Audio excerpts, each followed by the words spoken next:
பாகமா வச்சாங்க.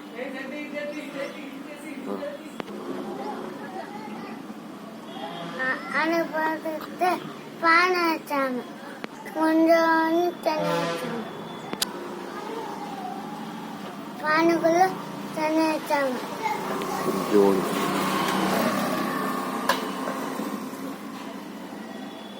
பானைக்குள்ள தண்ணி வச்சாம கொஞ்சோண்டு தண்ணி. பானை எடுத்து பார்த்து காக்க பானை எடுத்து பார்த்து தண்ணி வச்சாங்க. அக்கா பார்த்தேன். கல்லால போட்டு பானைக்குள்ள போட்டாங்க. தண்ணி மாலை வச்சவன் 12 போச்சவன் எனக்கு 12 போச்சு.